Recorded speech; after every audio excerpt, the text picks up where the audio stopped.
วันพรุ่งนี้ก็จะเป็นวันออกพรรษาประจำปี2564แล้ววันเวลาเคลื่อนผ่านไปโดยรวดเร็วถ้าเราไม่ทำประโยชน์อะไรสักอย่างก็คงจะเสียเวลาเปล่า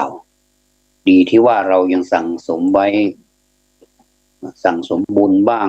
ปัญญาบ้างสิ่งต่างๆที่เราสั่งสมไว้นั้นย่อมจะเป็นประโยชน์ต่อผลแก่เราอย่างแน่นอนเพราะเราปลูกพืชเช่นใดก็ย่อมจะได้ผลเช่นนั้น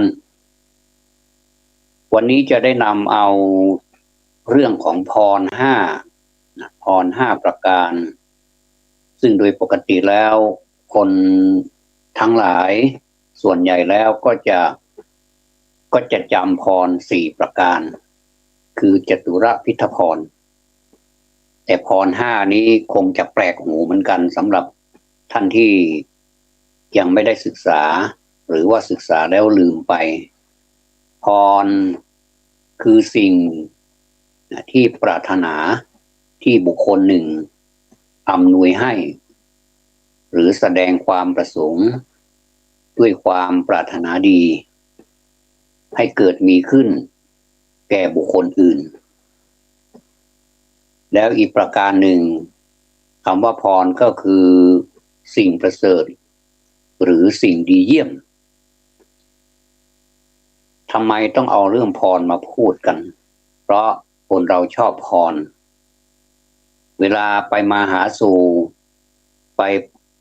เข้าไปพบผู้หลักผู้ใหญ่ก็จะขอพรแล้วก็แม้แต่ไม่ใช่ผู้หลักผู้ใหญ่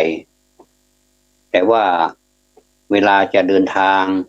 ไกลก็ดีหรืออะไรก็ตามจะทำอะไรก็ขอให้ประสาทพรหรือมาให้พรเพื่อจะได้ประสบความสำเร็จแท้ที่จริงแล้วมันก็ดีนะเพราะว่าพรเป็นสิ่งประเสริฐเป็นสิ่งดีเยี่ยมก็วาระก็แปลว่าประเสริฐอยู่แล้วดังนั้นพร5ประการเนี่ยเรารู้จักกันมากได้แก่ชุดที่มีจำนวน4ข้อซึ่งเรียกว่าจตุรพิทพรหรือพร4ประการคืออายุวรรณะสุขะพละเนี่ยพร4ประการเนี่ยพรที่เป็นชุดมีจำนวน5ข้อบ้าง6ข้อบ้าง5ข้อก็มี6ข้อก็มีเนี่ยทำไมมีเยอะเหลือเกินเดี๋ยวจะได้อธิบายต่อไปว่า5ข้อเป็นอย่างไร6ข้อมีอะไรบ้าง5ข้อเช่นอายุ1อายุ2วรรณะ3สุขะ4พละแล้วก็5ปฏิภาณอันนี้คนก็ชอบเวลาเราอายุวรรณะสุขะพละปฏิภาณธนสารธรรมสารสมบัติผมชอบฟังเงียบนะนิ่งพนมมือนิ่งอยากจะได้พรแล้วก็อายุวรรณะยศเกียรติสุขะพละ1อายุ2วรรณะ3ยศ4เกียรติ5สุขะ6พละพร้อมทั้งอุจจากุลีนตาอันนี้เป็นแถมหน่อยพร้อมทั้งอุจจากุลีนตาคือความมีตระกูลสูงตระกูลสูงในที่นี้ความหมายของชาวโลกโดยทั่วไปเราเรียกว่าตระกูลที่มีทรัพย์สมบัติที่มียศถาบรรดาศักดิ์มีความเป็นอยู่ที่ดีไม่ฝืดเคืองเป็นเศรษฐีเป็นอะไรที่คนในสังคมนิยมเรียกว่า เป็นผู้มีตระกูลสูงอย่างนี้เรียกว่าอุจจากุลีนตาเป็นภาษาบาลีค่อนข้างที่จะยากหน่อยถ้าเรามาแยกแยะนี้จะเป็นการเสียเวลา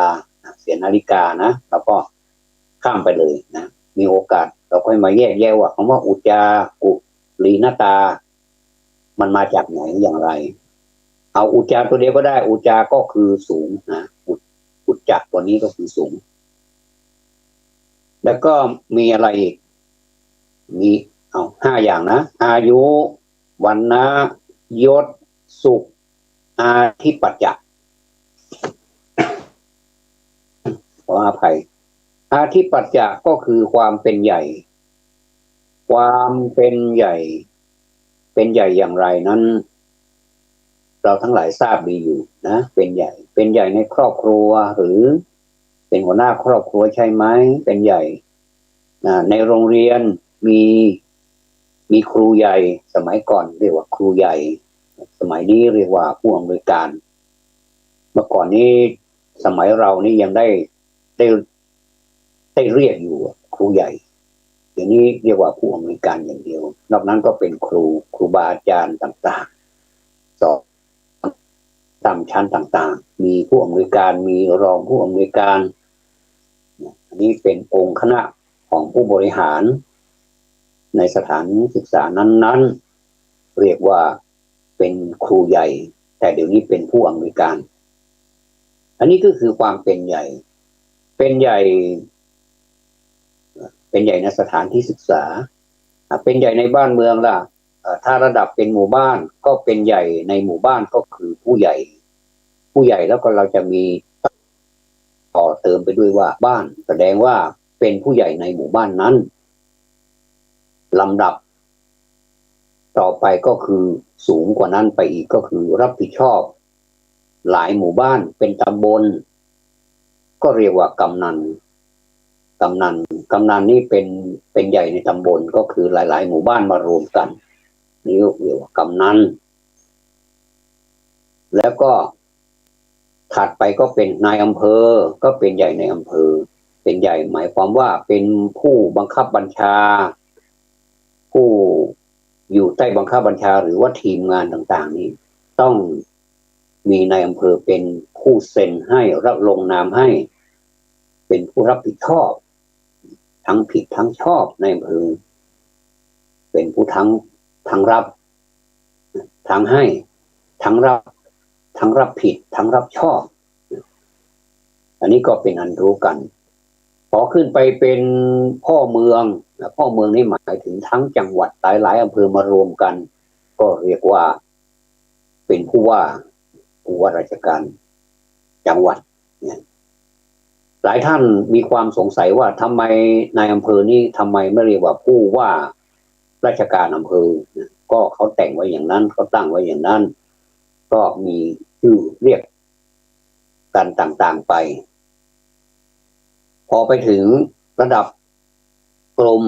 ระดับกระทรวงไปจนถึงนายกรัฐมนตรีอันนี้ก็เป็นผู้บริหารประเทศระดับสูงขึ้นไปก็เรียกว่าเป็นใหญ่ในระดับนั้นๆแต่อันนี้เรียกว่าความหมายที่เป็นใหญ่ในทางโลกซึ่งมันเยอะเหลือเกินแต่ความหมายในทางธรรมนั้นเป็นใหญ่อย่างไรเป็นใหญ่ในความเป็นผู้ที่มีคุณธรรมสูงใครก็ตามที่มีคุณธรรมสูงแม้จะไม่มีตำแหน่งแต่ว่าเขาก็เป็นใหญ่แก่อินทรีย์ของเขาเองก็คือในร่างกายเนี่ยเป็นใหญ่ดูแลรับผิดชอบตัวเองทั้งกายทั้งใจนี่บริสุทธิ์เป็นคนที่ยุติธรรมเป็นคนที่มีคุณธรรมสูงอย่างนี้เรียกว่าเป็นใหญ่ในตัวเองนี้พุทธศาสนาจะหมายถึงข้อนี้มากกว่าแล้วมันมาเกี่ยวอะไรกับพรก็เกี่ยวนะสิเพราะว่าพรนี่มันก็เกี่ยวเนื่องกับการทั้งทางโลกและก็ทางธรรมด้วยถ้าทางโลกเราก็ถือว่าการให้พรก็ถือว่าเป็นการเปล่งออกมา เป็นการแสดงความปรารถนาดีต่อกันและกันนะซึ่งก็เป็นสิ่งที่ดีและก็เป็นสิ่งที่ในสังคมยอมรับว่าถ้ามีคนให้พรเราแล้วเรา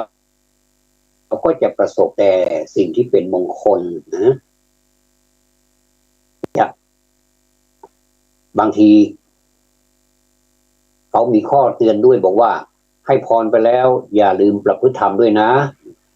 แต่บังเอิญไปลืมประพฤติธรรมประพฤติธรรมเช่นขับรถซิ่งบ้างประมาทแล้วก็เสพยาเสพติดทำให้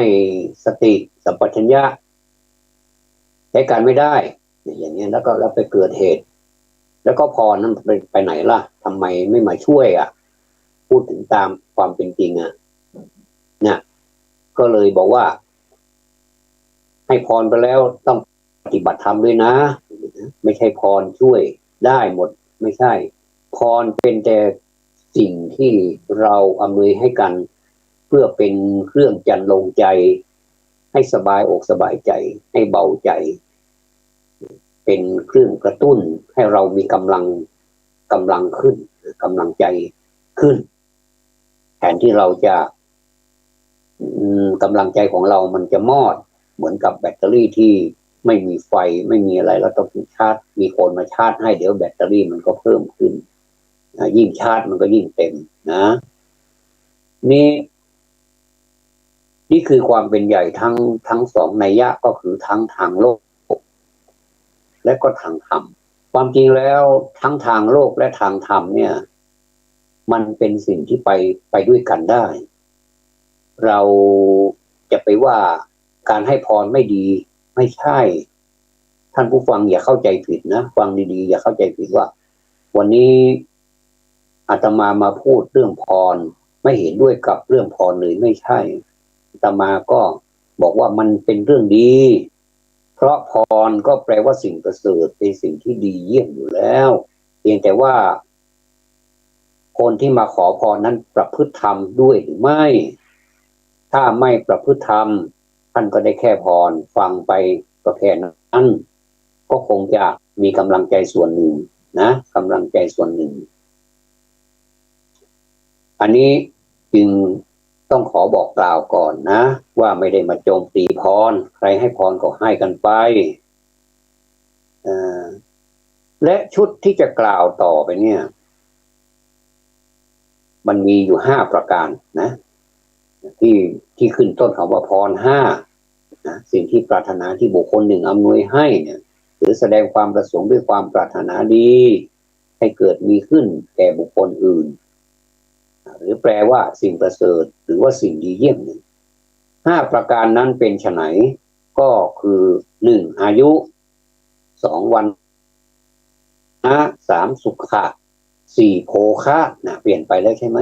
แล้วก็5พละเนี่ยถ้าเป็นพร4ประการนี้จะเป็นอายุวันนะสุขะพละไม่มีโภคะนะอันนี้เขาเอาโภคะมาขั้นไว้ท่านนักปราชญ์ท่านเอาโภคะมาขั้นไว้แล้วก็พละนี่เป็นอันดับที่5อายุวันนะสุขะพละสุขะโภคะแล้วก็พละเราคุ้นกับอายุวันนะสุขะพละเหมือนกับภาษาบาลีที่จบลงด้วยอายุวันโนสุขังพลังอันนี้เป็นภาษาบาลีนะซึ่งพออายุวันโนสุขังพลังคนที่มารับพรมาทำบุญก็ดีเขาจะรู้ทันทีว่าจบแล้วการให้พรจบแล้วนะอย่างไรก็ดีพวกเราก็ควรจะทราบว่าคำว่าพรในที่นี้เป็นการใช้โดยอนุโลมนะไม่ใช่รอริง อย่าไปลั่นลิ้นเป็นการใช้โดยอนุโลมตามความหมายในภาษาไทยซึ่งเขาเรียกว่ามันรู้สึกจะคลาดเคลื่อนไปแล้วจากความหมายเดิมในภาษาบาลีแต่เดิมเนี่ยพรเนี่ยหมายถึงผลประโยชน์หรือสิทธิพิเศษที่อนุญาต หรืออำนวยให้ตามที่ขอพรที่กล่าวถึงหน้าที่นี้ทั้งหมด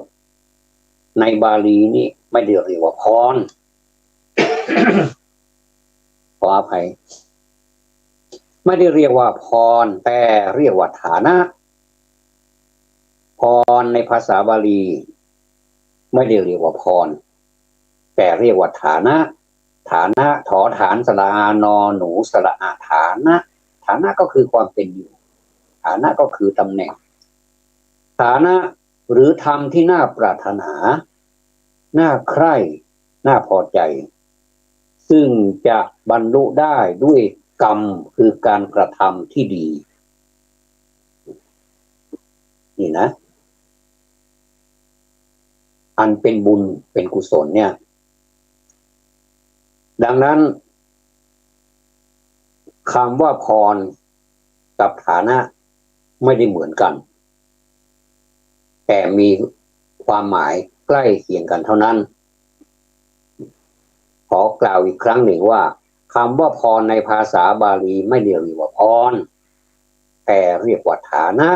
หรือธรรมที่น่าปรารถนาน่าใคร่น่าพอใจซึ่งจะบรรลุได้ด้วยกรรมคือการกระทำที่ดีอันเป็นบุญทีนี้ชาวบ้านทั่วไปก็มีอยู่เท่านี้ท่านจะรับทราบหรือไม่อย่างไรเมื่อได้ฟังแล้วท่านเอาไปพิจารณาดูนะว่าเป็นอย่างนี้จริงไหมอันนี้ไม่มีการบังคับให้เชื่อถ้าท่านไปประพฤติปฏิบัติจริงๆแล้วท่านก็เชื่อเองเป็นความรับผิดชอบตัวเองรู้ด้วยตนเองนะปัจจตังเวทิตโภ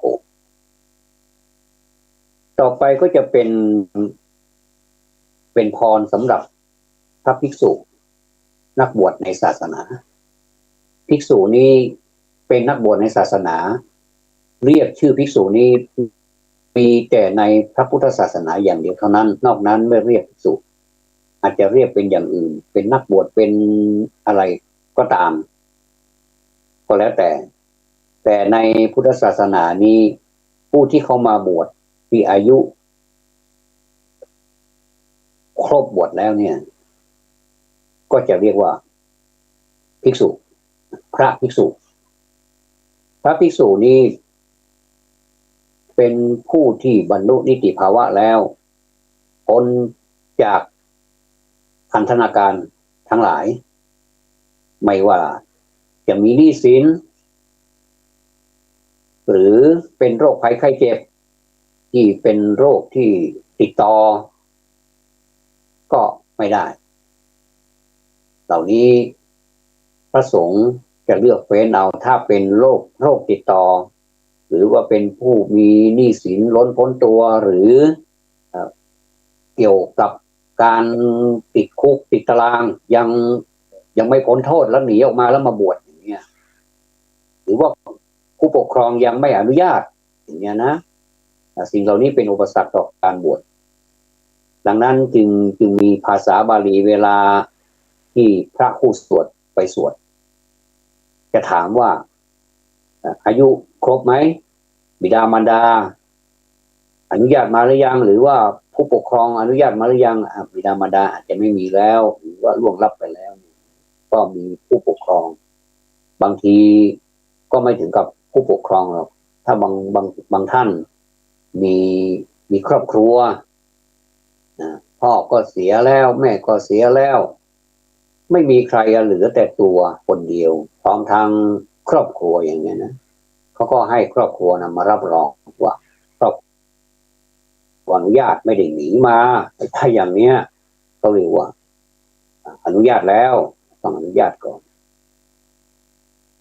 ทำไมต้องอนุญาตล่ะทำไมเราเป็นใหญ่ตัวเองไม่ใช่หรือที่พูดไว้เมื่อสักครู่เนี่ยทำไมเราเป็นใหญ่เราเป็นอาธิปัจจะความเป็นใหญ่ในตัวเองไม่ใช่หรือแต่นี่มันคนละส่วนกันความเป็นใหญ่นี้ก็แบ่งเป็นอีกส่วนหนึ่งแต่ว่าอันเนี้ยมันเกี่ยวข้องกับชีวิตที่ร่วมกันอย่างคนที่มี ภรรยาแล้วอย่างเนี้ยมีครอบครัวมีลูกแล้วอย่างเนี้ยอยู่ๆก็มาบวชเลยอย่างเนี้ยไม่ได้ถ้าเขารู้ภายหลังนะเขาจะไม่อนุญาตเลยนะการบวชก็เป็นอันล้มเลิกไปเอากันจริงๆนะเป็นอย่างนี้จริงๆจะมีอยู่ประมาณนี้แหละเวลาถ้าท่านถามว่ามนุษย์โสสิท่านเป็นมนุษย์หรือเปล่าถ้าเราไปตอบนัตถิพันเตอย่างนี้ก็จบกันเลยเอวังเลยนะจบข่าวเลยแล้วก็รับอามะพันเตอามะพันเตแปลว่าพระแต่ท่านผู้เจริญครับผมเป็นมนุษย์โสสิเป็นมนุษย์ไหมแล้วก็มีบาตรมีอะไรครบถ้วนหรือเปล่าอัฐบริขารต่างๆมีไหมก็ตอบอามะพันเตอายุครบหรือเปล่าก็อามะพันเตนะแล้วก็ถามถึงชื่ออุปชาด้วยว่าท่านชื่อฉายาอะไรชื่อนี้ไม่ถามนะแต่ถามฉายาสมมติว่าพระอุปชาฉายาว่าปัญญาวโรอย่างนี้ก็เราก็จะตอบว่าพระอุปชาของกระผมก็คือปัญญาวระก็คือปัญญาวโรนั่นแหละถ้าปัญญาวระนี้ยังไม่มีการผสมวิภัตปัจจัยก็คือเป็นปัญญาวระเป็นตัวจริงอย่างอาตมานี่เป็นจักรวโรอย่างเงี้ยนะจักรวโรจักกะวโรแต่ว่าตัวจริงๆแล้วถ้ายังไม่เติมวิภัตปัจจัยยังไม่ได้ผสมอะไรยังไม่ได้นำนู่นนำนี่มาผสมนี่เขาเรียกว่าเป็นจักรวระก็คือเป็นสระอะตามหลังหมดเลยศีลพุตโตอย่างนี้เป็นศีลพุตตะเนี่ยขันติโกเนี่ยเป็นขันติกะมหาเถระอย่างเงี้ยนะอย่างนี้เป็นตัวอย่างอันนี้พระภิกษุเนี่ยกว่าจะบวชได้นี่ยากเหลือเกินท่านผู้ฟังทั้งหลายยากนะแล้วเมื่อเป็นภิกษุแล้วก็อยู่ยากอีกอ่ะใครบอกว่าเป็นภิกษุอยู่ง่ายเหมือนกันถ้าเราอยู่ง่ายๆมันก็ง่ายแต่ถ้าเราอยู่แบบไม่ง่ายมันก็ไม่ง่ายนะมันก็แบ่งเป็นส่วนคือที่ว่าอยู่ยากนั้นเพราะว่าเราจะต้องระมัดระวังสิกขาบทของเรามันค่อนข้างจะเยอะอันนั้นอันนี้มันเต็มไปหมดเลยถ้าเราไม่ระมัดระวังมันก็ล่วงไปมันก็ทำให้เสียหายไปไม่ว่าเล็กๆน้อยๆนะ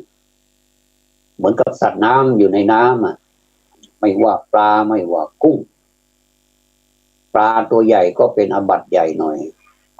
ปลาหรือกุ้งตัวเล็กๆก็เป็นอาบัติเล็กๆถึงแม้จะอย่างไรมันก็อยู่ในน้ำนั่นแหละก็ถือว่าเป็นปลาเป็นกุ้งเป็นสัตว์น้ำโดยรวมแล้วก็เป็นสัตว์น้ำในที่นี้ถ้าจะแปลก็คือเป็นวินัยของเรา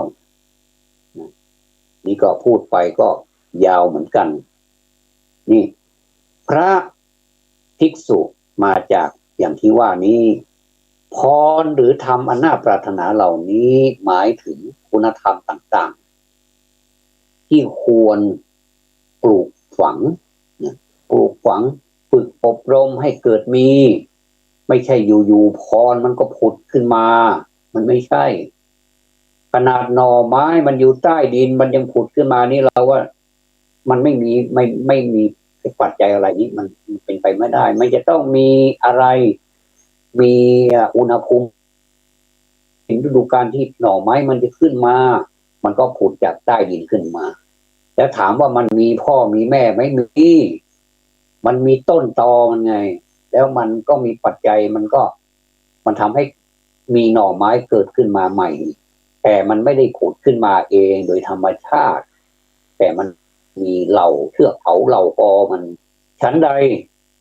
คนก็เหมือนกันมันก็ต้องมีปัจจัยมีธาตุสี่ขันธ์ห้าส่งให้เรามาเกิดแล้วก็มีกรรมประกบเราด้วยอย่างเนี้ยเรียกว่าการที่มีเหตุปัจจโยนะเหตุปัจจโยมีเหตุมี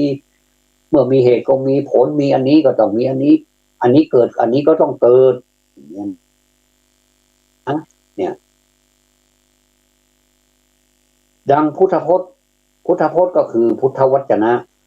ถ้าเป็นภาษาบาลีว่า พุทธวจนะก็คือวจนะนั่นก็คือพจน์นะมาทำตัวแล้วก็มาเป็นภาษาไทยก็เป็นพจน์พจนะพจนะเราไม่เรียกเพราะมีกัลลันกั้นอยู่กัลลันต่อท้ายคำว่า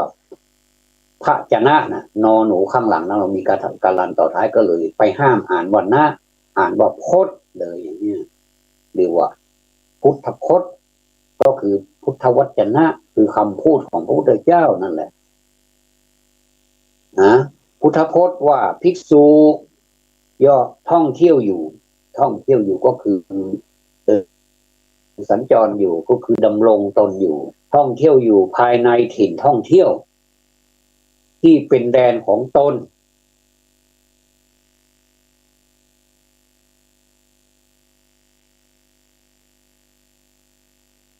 อันสืบมาแต่บิดา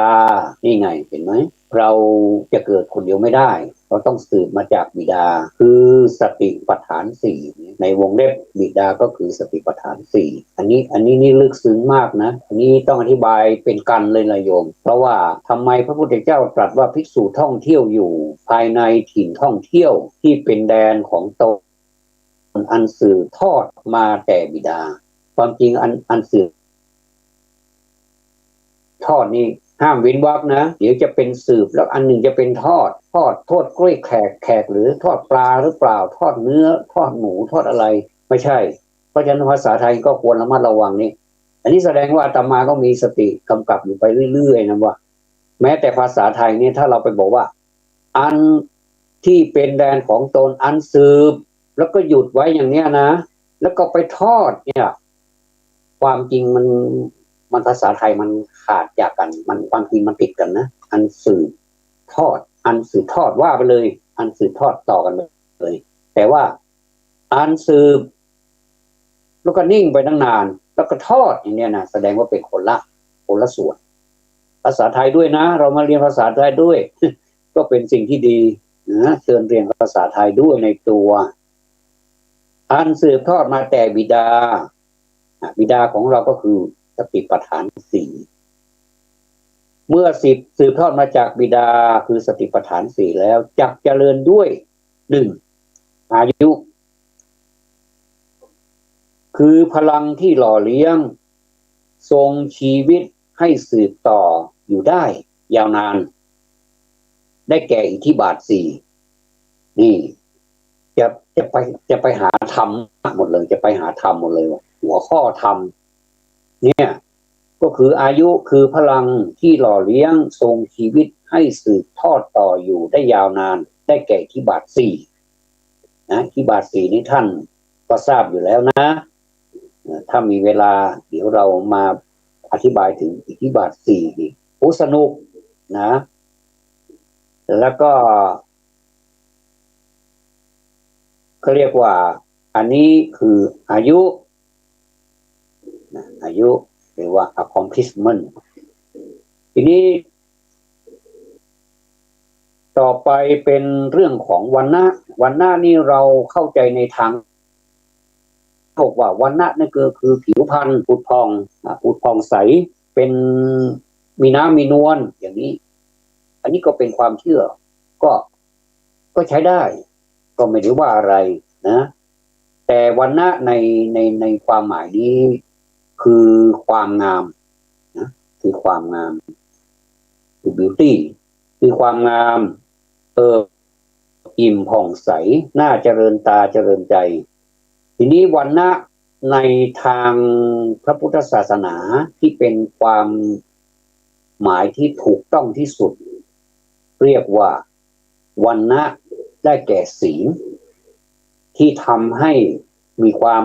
อิ่มผ่องใสน่าเจริญตาเจริญใจผู้ใดพบเห็นก็มีศรัทธาว่าวรรณะของท่านผ่องใสยิ่งนักอย่างเงี้ยนะแต่ในทางพระพุทธศาสนาท่านหมายถึงผู้ที่รักษาศีลและจะเกิดความอิ่มผ่องใสศีลโดยปกติก็มี5ข้อนะอย่างที่เราสมาทานและรักษากันอยู่แม้จะไม่ได้สมาทานกับพระภิกษุรูปใดรูปหนึ่งก็ตามแต่เราตั้ง อธิษฐานสมาทานไว้ในใจแล้วประพฤติไปตามนั้นถือว่าเป็นผู้รักษาศีลตรงกันข้ามกับคนที่สมาทานเสียงดังฟังชัดแต่ใจไม่ดังประพฤติไม่ดีและจะมีประโยชน์อะไรเวลาเปล่านะนี่ก็เรียกว่า beauty นะ beauty เท่ากับนะถ้าเท่ากับนั่นก็ equal to moral conduct หมายความว่าน่าเจริญตาเจริญใจนี่เป็นความงามของศีลเท่ากับความงามนี้ก็คือเท่ากับศีลนั่นเองนะทีนี้ท่านผู้ฟังทั้งหลาย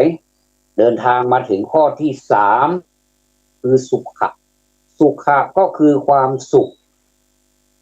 ความสุขในที่นี้ถ้าเป็นทางโลกเขาก็เรียกว่ามีความสุขกายสบายใจมีทรัพย์สินมีที่ดินมีรถยนต์มีครอบครัวที่น่ารักมีหน้ามีตาในสังคมมีตำแหน่งหน้าที่การงานที่มั่นคงอย่างนี้เรียกว่ามีความสุขก็ไม่เถียงอีกก็ใช่ความสุขของชาวโลกนี้นอกจากสิ่งเหล่านี้แล้วไม่มีอะไรที่จะมากไปกว่านี้และนอกจากนี้แล้วถ้าสมมุติว่าอยากจะได้สุขมากยิ่งขึ้นไปก็จะปรารถนาสวรรค์ก็คือสักขะคือสวรรค์สวรรค์นี่ใครๆก็ปรารถนานะจนคนหลายคนพูดว่าสวรรค์ก็อยู่ในอกนี่แหละนรกก็อยู่ในใจ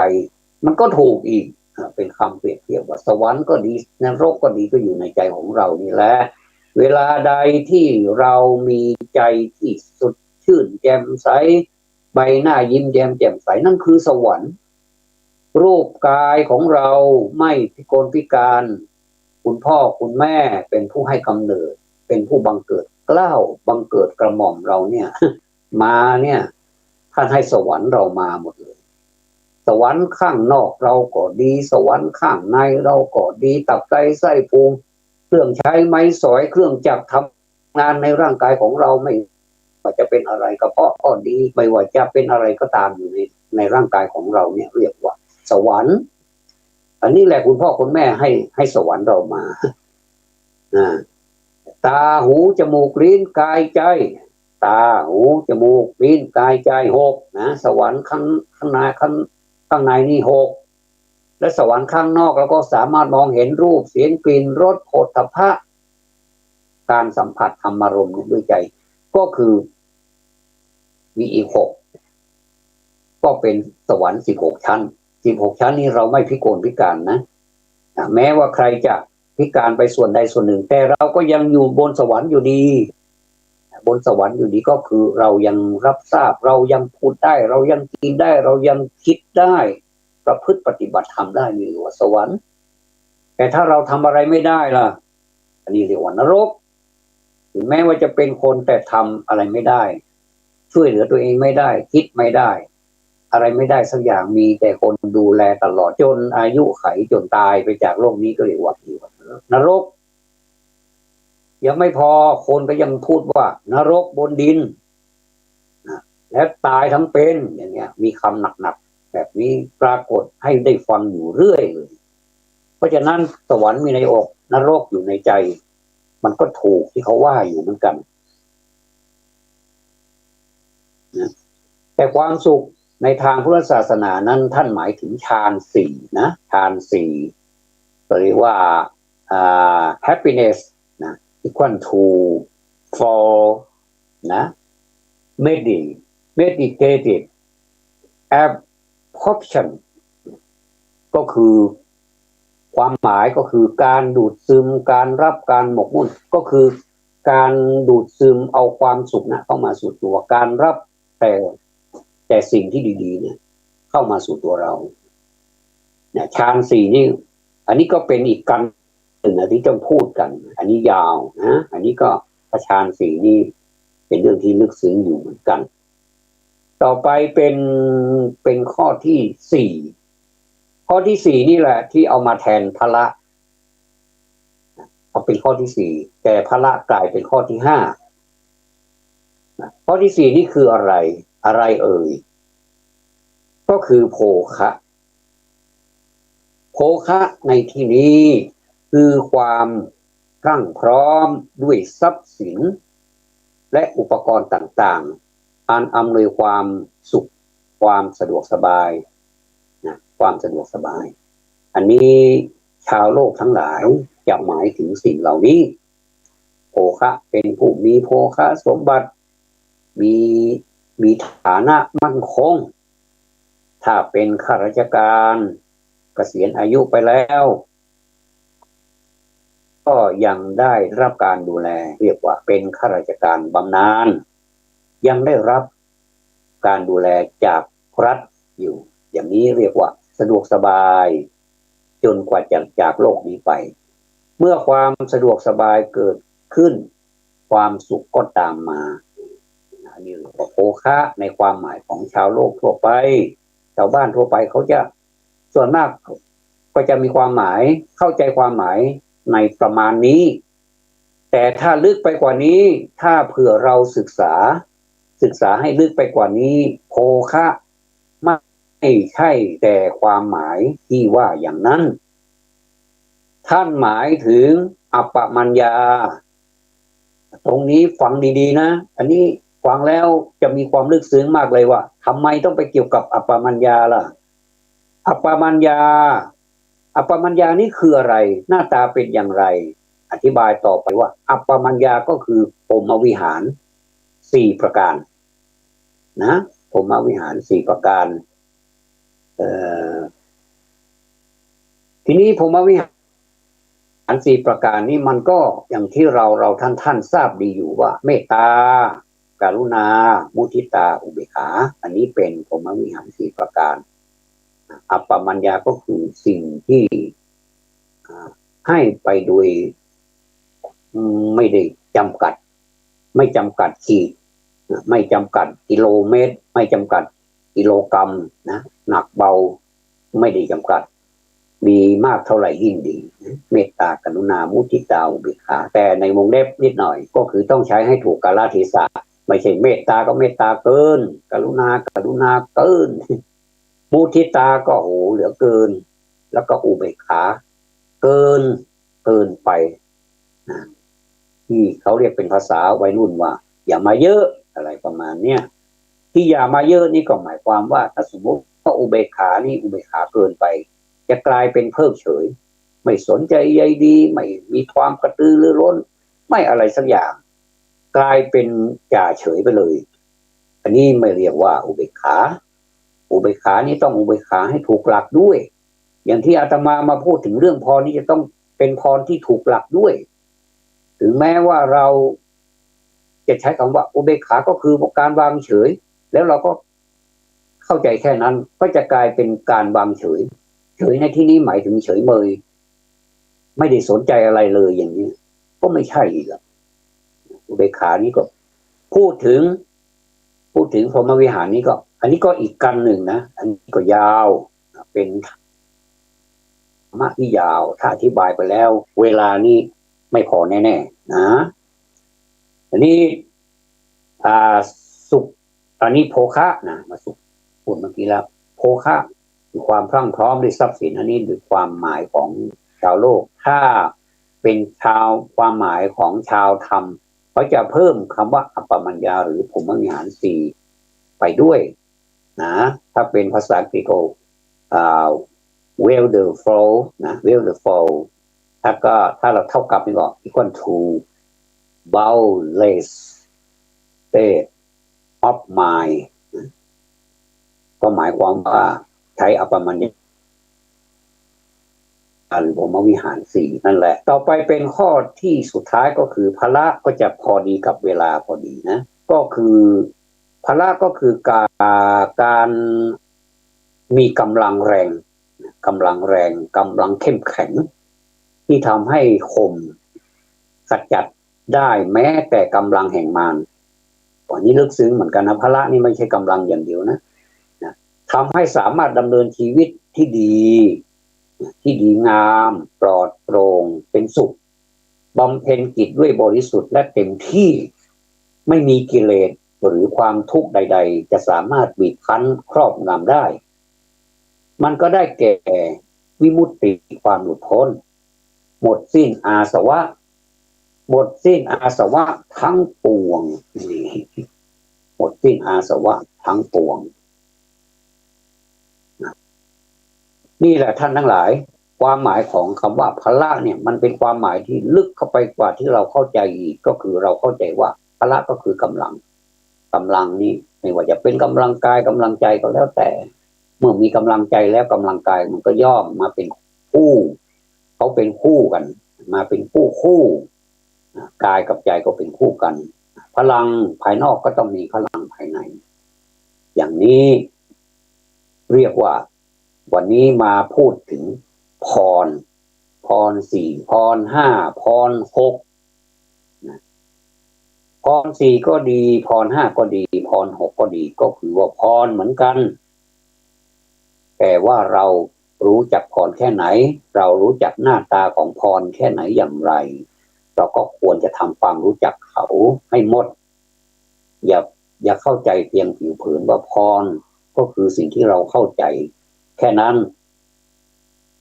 ก็เป็นอันจบกันแล้วยังไม่ใช่ยังไม่พอเราควรที่จะนำเอาสมองของเรานี้ไปรับรู้นะสมองของเรานี้ไปรับรู้พรที่4ที่5ที่6อีกว่ามีอะไรบ้างนี้มีหนังสือหนังหาแล้วก็มีแหล่งที่เป็นความรู้มากมายถ้าเรามีเวลาเราก็ไปศึกษามันก็จะเป็นผลกำไรเขาเรียกว่าอธิจิตตศึกษานะนอกจากเราจะศึกษาธรรมดาแล้วเราไม่จะศึกษาธรรมดาหรอกเราศึกษาแบบอธิก็คือศึกษายิ่งขึ้นไปเหมือนกับสิกขาบทสิกขาก็คือการศึกษาสิกขามี3อย่างก็คือศีลแล้วก็สมาธิปัญญานะอันนี้ก็เคยพูดแล้วอยู่เหมือนกันศีลก็ถ้าเราศึกษาแบบปกติศึกษาแบบลึกซึ้งก็เรียกว่าอธิศีลก็จะเพิ่มขึ้นไปนะจาก5เป็น8จาก8เป็น10จาก10เป็น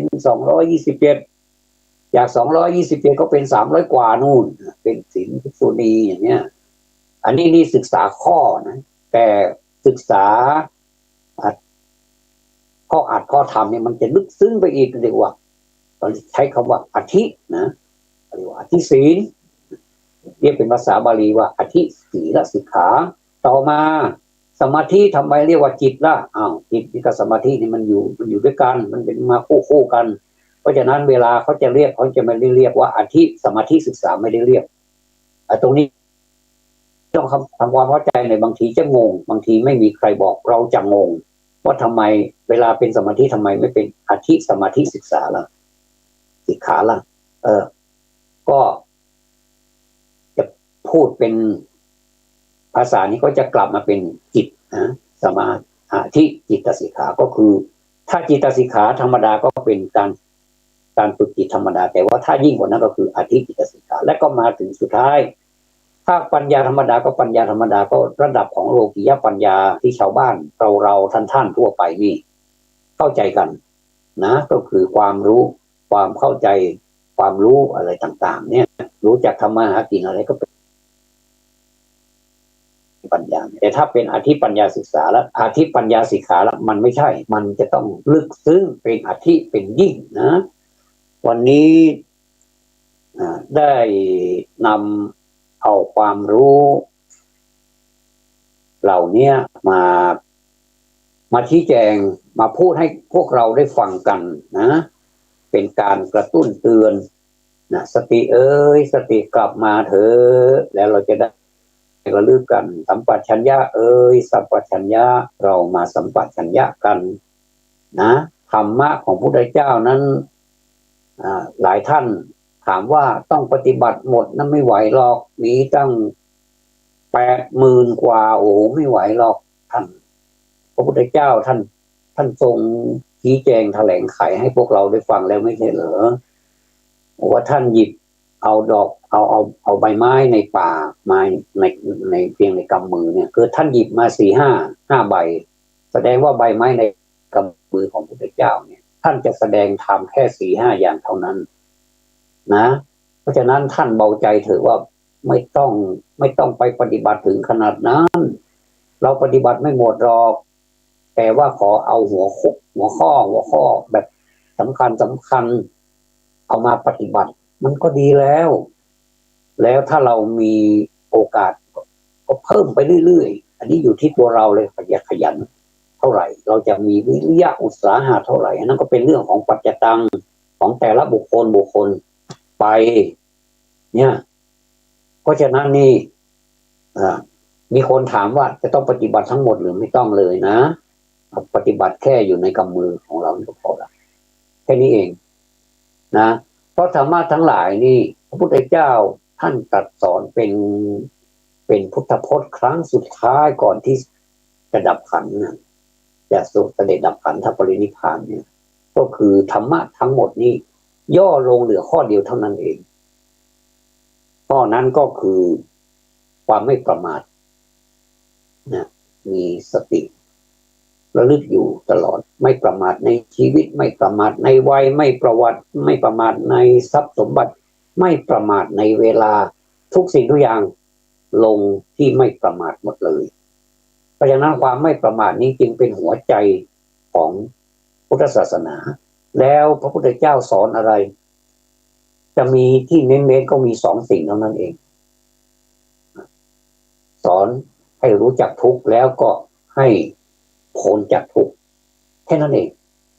ถ้าคนเราไม่มีความทุกข์แล้วมันจะมีความสุขเนี่ยความสุขของพระพุทธเจ้านี่ไม่ใช่ความสุขแบบชาวโลกเป็นความสุขแบบถาวรนะอันนี้ต้องพูดกันยาวนานเลยเนี่ยถ้าเราเข้าใจอย่างนี้แล้วว่าธรรมะของพระพุทธเจ้านี่ความจริงปฏิบัติประพฤติไม่ยากเลยก็นั่นน่ะสิไปยากอะไรเราไม่ได้ปฏิบัติมากนี่ไม่ต้องไปเคร่งเครียดอะไรมากเพียงแต่ว่า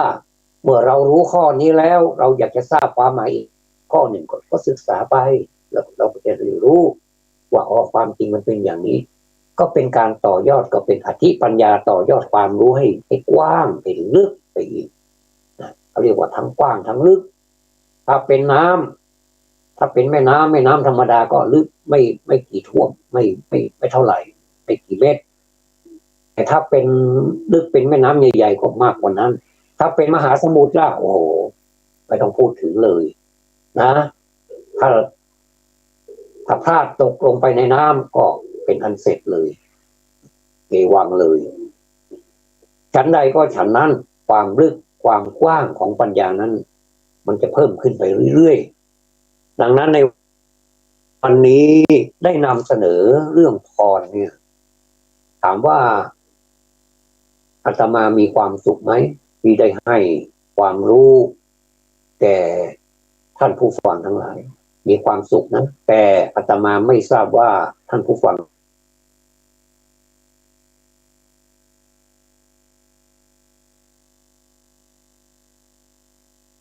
จะมีความสุขด้วยหรือเปล่าไม่ทราบแต่อย่างน้อยที่สุดถ้ามีคนฟังและเข้าใจฟังตามไปแล้วก็ลองไปประพฤติดูปฏิบัติดูแล้วก็จะเกิดความรู้สึกว่ามันเป็นอย่างนี้จริงๆที่เราพูดกันทุกวันเราให้กันทุกวันนี้มันเป็นแค่เพียงกำลังใจแต่ถ้าเอาเข้าจริงๆแล้วมันยังมีอะไรมากกว่านั้นอีกถ้าศึกษาไปมันจะมีความสุขนะมันจะซึ้งมันจะซาบซึ้งในรสของคำในพระพุทธศาสนาเนี่ยคือธรรมะเนี่ยมันมีมากมายเหลือเกินที่เรายังไม่ได้ศึกษาไม่ทราบว่าชาตินี้เราจะศึกษาหมดหรือเปล่ายังไม่ทราบได้เพียงเรารู้ก็คงจะยังไม่ถึงเป็นอธิทั้งหลายหรือว่ารู้ยิ่งอธิศีลสิกขาอธิจิตสิกขาและก็อธิปัญญาสิกขาเนี่ยเรายังไม่ยิ่งเพียงแต่ว่าขอให้ใกล้ๆเคียงๆแต่สำหรับคนที่ยิ่งแล้วเราทั้งหลายเราก็สาธุอนุโมทนาเพราะว่ากว่าที่จะยิ่งได้เนี่ย มันจะต้องผ่านกระบวนการผ่านเวลาผ่านอุปสรรคนานาผ่านขวากหนามผ่านอะไรสารพัดที่เราพูดกันน่ากลัวเหลือเกินนี่นะความจริงเราไม่ต้องไปถึงขนาดนั้นหรอกมันจะไปมีอะไรขวากหนามอะไรมากมายเราไปคิดมันเอาเองแล้วก็เอามาปฏิบัติแค่เล็กๆก่อนแล้วค่อยๆเพิ่มขึ้นไปทีละเล็กทีละน้อยเอาอย่างนี้ดีไหมเพราะฉะนั้นคำตอบก็คือดีเมื่อดีแล้วก็จงรีบทำซะเพราะว่าเวลาของเราไม่มีเหลือที่เหลือเนี่ยมันไม่ใช่เหลือนะมันจะเสียไปเรื่อยๆมันจะหมดไปเรื่อยๆมันไม่ได้เหลือหรอกถ้าเหลือเนี่ยมันจะเพิ่มขึ้นมันจะเพิ่มสมมติว่าเวลาวันนี้เราเหลืออีกเยอะเราก็แสดงว่าอายุเราหนุ่มขึ้นไม่ใช่เวลาเรามันหมดไปไม่ใช่เหลือเวลามันหมดไปนะเพราะฉะนั้นก็ขอให้ทุกท่านมีความสุขกับการฟังรายการจำนันจาในวันนี้ได้ดำเนินรายการมาจนถึงช่วงสุดท้ายของรายการแล้วขอกราบขอบพระคุณท่านพระครูสมุวิศวัตรวรกิจโยผู้อำนวยการสถานีวิทยุกระจายเสียงพระพุทธศาสนาเพื่อการศึกษาและวัฒนธรรมแห่งชาติวัดฝายหินจังหวัดเชียงใหม่ที่เคารพอย่างสูงมาณโอกาสนี้อีกครั้งหนึ่งนะครับขอความสุขความสวัสดีจงมีแด่ท่านผู้ฟังผู้ใคร่ในธรรมทั้งหลายเจริญพร